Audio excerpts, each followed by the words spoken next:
Want to learn about the future of the internet and global communications? The answer's up in the air. Learn about a world without wires, coming up next on Carolina People.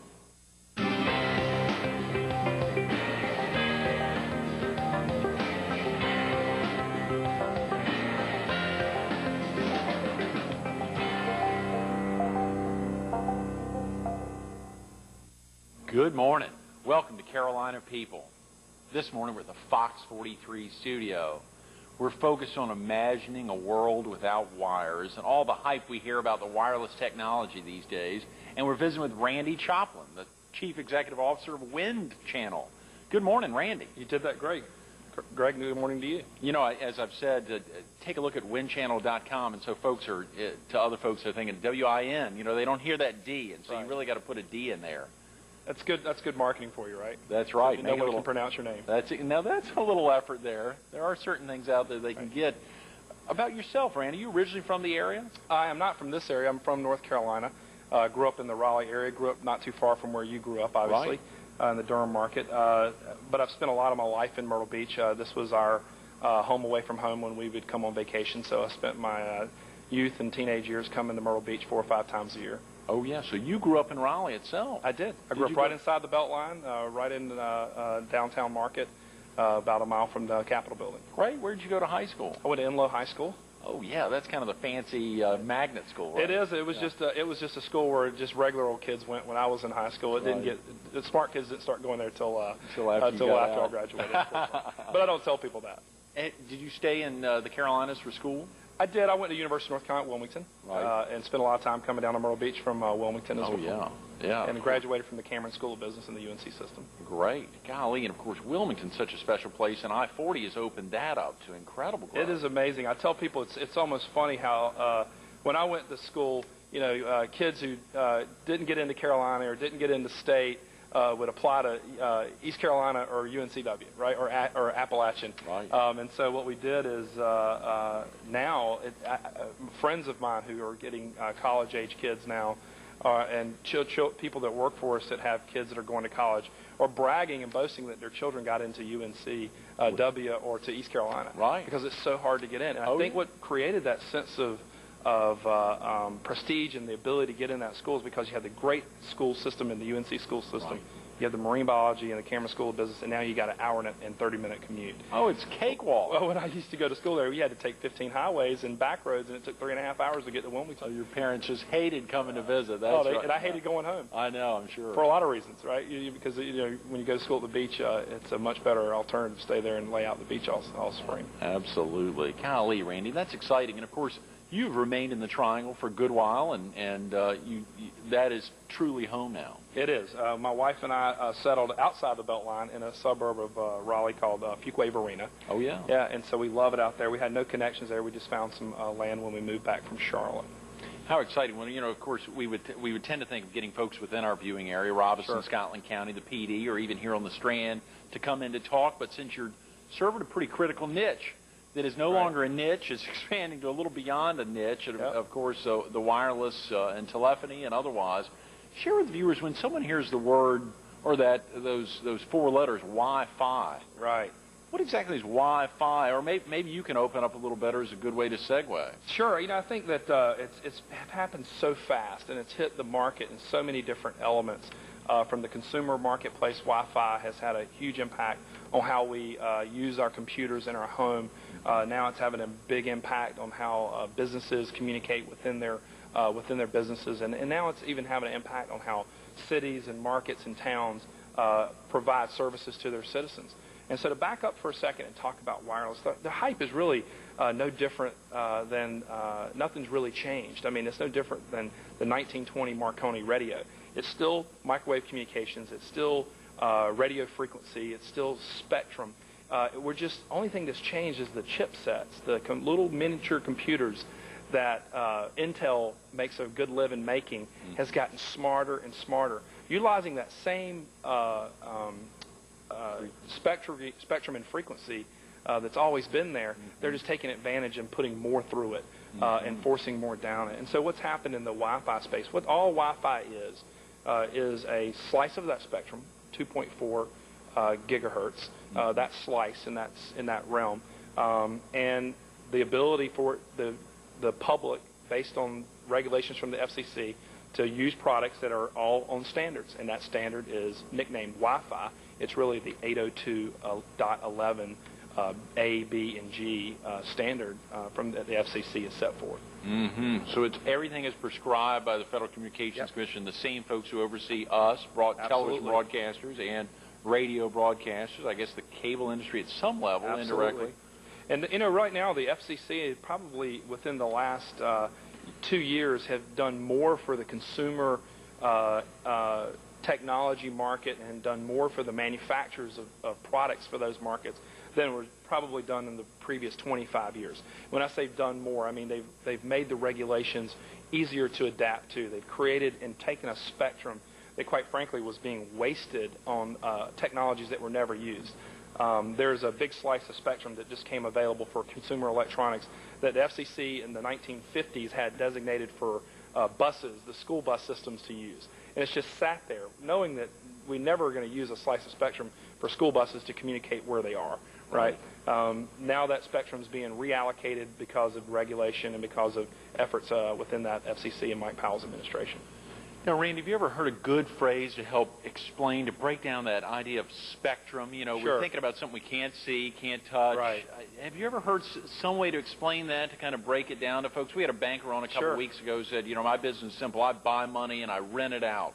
You know, break down some way that spectrum. When you're talking about unallocated spectrum, how should a viewer wrap their arms around that? You know, it's really simple. It's everything in the wireless space, but specifically in wireless and some of the things that we do in the Wi-Fi space, is built around a standard.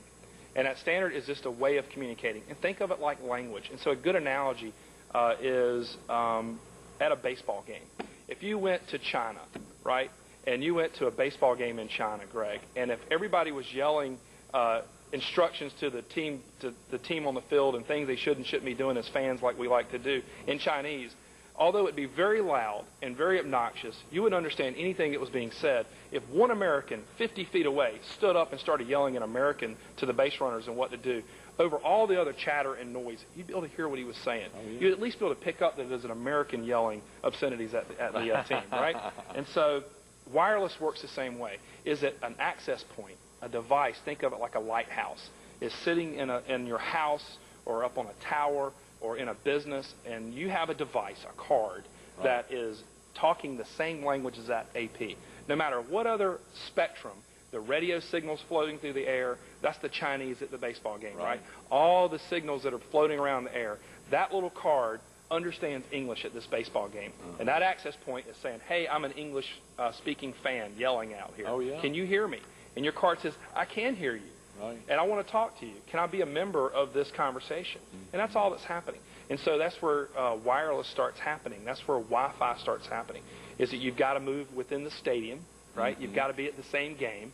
You've got to be close enough to that fan to hear him, right? It's got to be enough noise to where it's loud, but it's not so loud that you can't even hear what they're saying no matter what language they're speaking.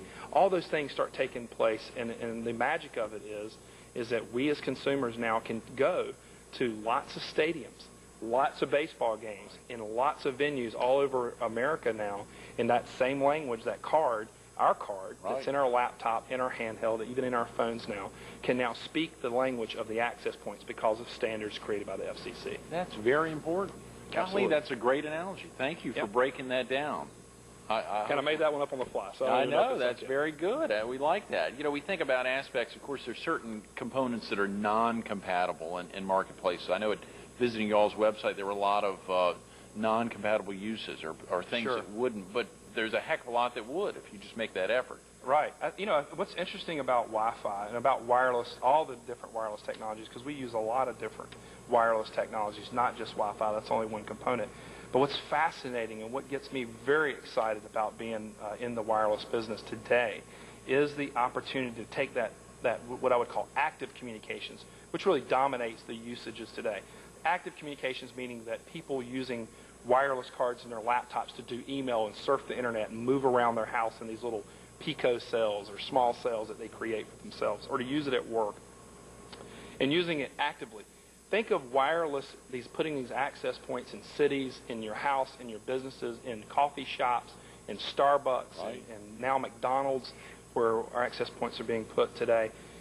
Think of that as wireless paving and these roads that are being created, these wireless roads that we're going to now roam on. And what's interesting about that and what's starting to become the next big wave is now everybody's wireless. Every consumer that is computer-oriented or has a need to be connected to the internet, somewhere in their device, there's a wireless capability, right? So now what's happening is those same technologies are being embedded into not active but passive applications on a municipal level, on a consumer level, and on a business level. And some examples of that, Greg, are consumers. Now stereos are being embedded with wireless chipsets. Refrigerators are being embedded with small computers and wireless chipsets, Wi-Fi chipsets, to where at any given time, now that you've gone in and put in an access point in your house to allow you to use your active communication, your computer, your email, your refrigerator is also joining that conversation. He's borrowing that thing to say, hey, listen, I've got a heating and cooling software I need to update. I'm going to use the wireless system, which you've given me access to, and you've recognized me as a member of this conversation, and I'm going to download a new cooling software and an upgrade to make me run more efficient. The stereo is saying, hey, listen, I'm going to go out and talk to your computer over this wireless network and download some computer files called songs, and I'm going to play those, and I'm going to put them right here on my screen and let you pick them up to Greg's playlist today. And so those are the more exciting things at the consumer level. Passive communications, Wi-Fi being used in municipalities for wireless cameras. It's not quite the Big Brother effect, but it surely is being used for the public safety. Viewers are hearing that and thinking Big Brother. When you think about this happening in your homes, it's amazing. The possibility of folks tapping those aspects, your refrigerator instead checking on you. I mean, is that a concern when you deal with consumers or talk to them about the issue? I think consumers' biggest concern today, and the naive public thinks that the computer will talk to things it's not supposed to talk to, the refrigerator. And they build good security. It's like if you don't, you've got to learn how to use your technology in your environment. And if you deploy it the way it's supposed to be deployed and you utilize the security that the manufacturers put in it, you've got a pretty safe opportunity to no one can get into your computer from your neighbor's house and things like that. But it could happen if you don't utilize the equipment. It's surely just an educational effort there. You've got to read the manual. That's right. That's right. What actually got you into this avenue?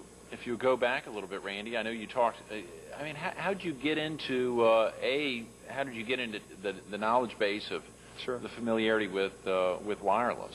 Well, I don't have a huge history with wireless or a rich history at all in that technology.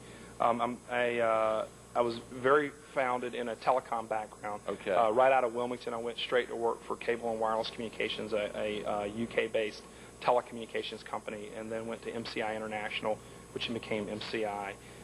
My big break in technology and kind of what got me into the entrepreneurial side of the business was in 1994 when MCI, a telecommunications company, was told by the government, we got this big free network that computers at universities are using, which was really the internet. It was called ARPANET at the time. You've got to take it back. We're not going to fund it. Congress is not going to fund it anymore. And so MCI created what was called the original cyber team. I was a young 26-year-old executive at the company, was recruited on the cyber team to help go out and do marketing and help build a business around this thing called the internet. It had no idea, no vision at the time of how big it was going to get. We hired Benton Cerf, who wrote TCP/IP in the 70s. TCP/IP is the language that computers use to talk over a network. Okay. And so that's really what started me in the internet side of the business. And after starting a couple of companies in the Triangle and selling those companies successfully, I saw wireless as the next big revolution and got in early a couple of years ago. Are there still avenues for other folks to get in? Absolutely. I mean, today entrepreneurialism in the wireless space is still a huge opportunity in the wagon race because you don't have to. There's not a huge learning curve to learn how to utilize technology, and all it really takes is some ingenuity and some opportunity for people to consult, to install, to manufacture, to great ideas. Some of the best ideas are the small companies that we see in the space now. It's not dominated by a Microsoft. Sure. I was thinking about companies like your own that almost don't want to make announcements as to new deals you got, as to Sure. new areas, because then it makes other folks think, oh, wow, maybe I can do that. I should do that too, right? I should do the exact same thing. So at times it's working on a low-key radar screen Sure. almost. And that's How do you get around that, since there are open avenues? Our space is pretty niche. I mean, we are not just the Wi-Fi. So we don't provide Wi-Fi equipment. We're not Wi-Fi enabling Right. consumers' homes. Wind Channel is a telecommunications company. We're taking the next generation beyond Wi-Fi, which is called WiMAX. So that's a new word for everyone. It's WiMAX was, if you're hearing WiMAX now, it would be like those who know about Wi-Fi now that didn't know what Wi-Fi was 12 months ago. Right. That's the next big word you'll see everywhere. WiMAX is Wi-Fi in a much bigger cell. Wi-Fi is about a 300-foot cell, right? When you say that again, you're talking to A folks. coverage area. Right. 300-foot coverage area. So your house, if you put an access point, a device, and you stick it in your house, Right. you've got about 300 feet from your business or wherever you can go around that to talk to it at Okay. that ball game. WiMAX is taking similar technologies, a much broader spectrum, and a much more powerful chipset and standard to go 3 miles, 4 The miles. footprint would be 5 3 or 4 miles. miles. Right, and it's really. the same type of technologies. It offers broadband connectivity Right. in multiple devices like Wi-Fi, and it allows you to access the internet, use voice communications, be in mobile when you're using it. And so our company is focused on that WiMAX opportunity. Correct. So we've built out 5 markets in the Southeast so far to provide WiMAX services And when to you say businesses. and when you consumers. say you built them out, when you say you've built them out, Sure. meaning you've really hit some of the key population centers in Yep. those areas, Mm-hmm. or where there are a lot of workers and communities Yep. during the day. We built out Raleigh, Durham, Greensboro, Charlotte, now building out Myrtle Beach, in the process of building out Myrtle Beach, creating this WiMAX, or this canopy of wireless. And Right. the disruptive nature of the wireless technology we're deploying is that it's a replacement for your legacy-based wireline services, which have been monopolized for a long time. So we're going after and providing services that typically were provided by your local exchange carriers, or in this market would be known as Ori Telephone, or your traditional Verizon, your MCIs, your AT&Ts, and providing big pipes to large companies, medium-sized companies, to get access to the internet without having to buy or pay the tariff to use that copper in the ground to the incumbent carriers. So there's no piggybacking on that copper at all. No, we don't need it. We are totally immune to the local exchange carrier or to the monopolistic bell companies. Or the cable companies even. We don't use those guys either. Son of a gun. Yep. Now, oftentimes the cable companies have helped provide or helped launch certain facilities that everyone would jump on. I mean, as Sure. it relates to Time Warner, for instance, helps on some of the. Maybe I'm not sure exactly how to go with that. I mean, there's a lot that's been laid out by other folks that y'all are able to jump on. Right. We can utilize other technologies. As a matter of fact, we have carriers today who buy services from us. We are a carrier's carrier. Right. And what's happened is wireless has been so fast and so furious and so disruptive that the ability to transmit the signal further and faster than was happening 18 months ago, Right. 24 months ago, has happened so fast that we've actually created a network that other carriers need to buy into. Because they don't have the money, there's not a capital opportunity for them to build out fiber when the wireless connectivity is just as fast as the wire now. Mm-hmm. And at a cost of $10,000 per route mile versus $10 million a route mile for fiber, it's a big difference. And so that's what's created the opportunity for us in the markets that we're in. Today we're focused on large municipalities, enterprise customers, and we're providing services for other carriers. We do provide services for consumers, but that's for the edge and using Wi-Fi technology. Right. Of course, that aspect of Charlotte, Greensboro, Raleigh, Durham, these are pretty good-sized cities. Myrtle Beach has a population less than 23,000. It's funny. Everyone always asks that question. Is Randy? We understand your big markets that you've gone after. Right. We're launching Nashville, Atlanta. Why Myrtle Beach? Right. Well, it's a one-trick pony in that there's a lot of very specific types of businesses in Myrtle Beach, hospitality. Right. But the thing about Myrtle Beach, different and better than Charlotte or Raleigh, is that there's what we call a T1, or there's a need for internet connectivity every 100 feet in Myrtle Beach.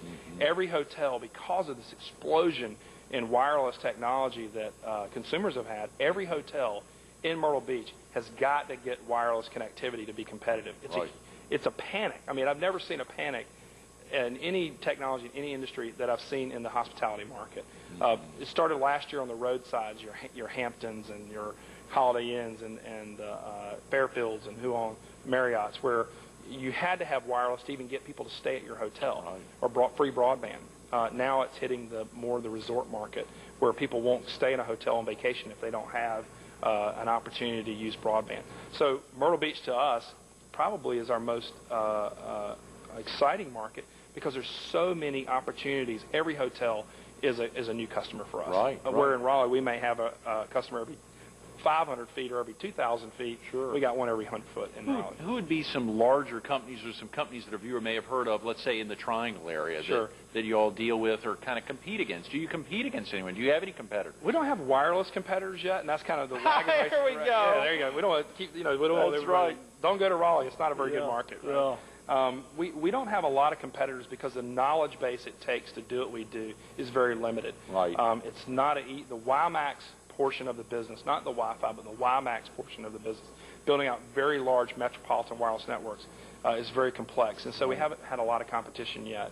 And we've been able to amass in a very short period of time some very big customers.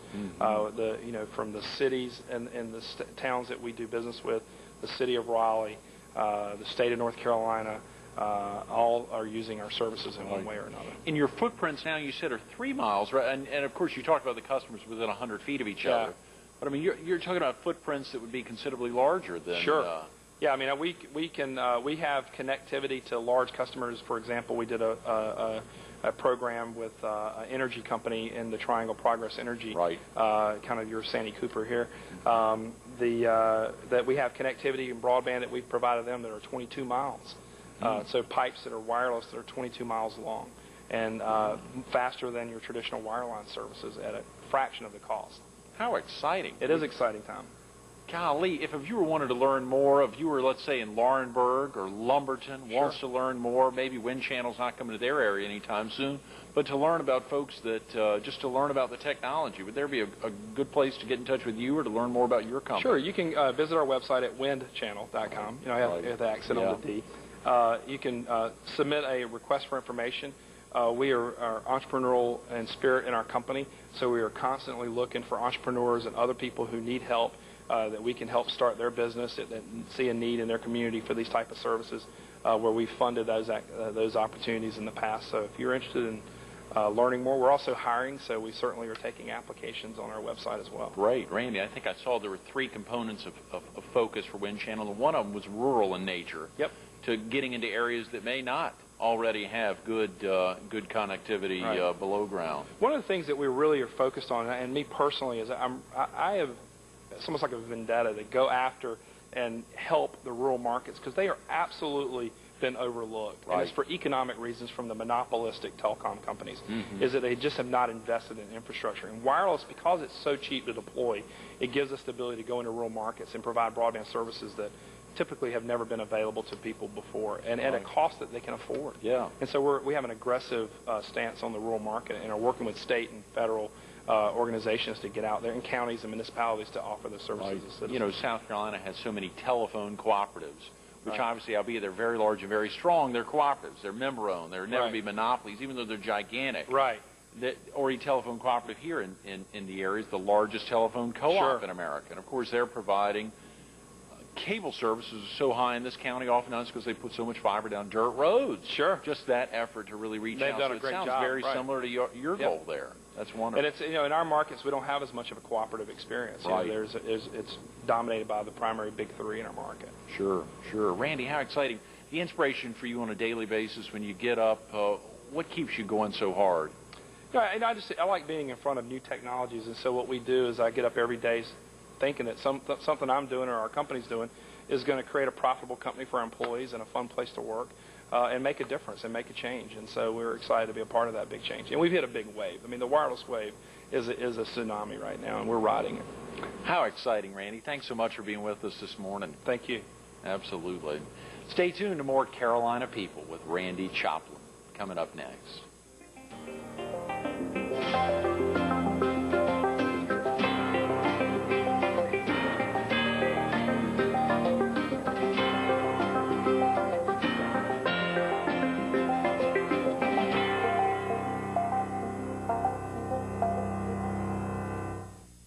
As you know, we normally talk a lot more about families and family background and growing up. We didn't get to hear Randy talk about his 3 beautiful girls.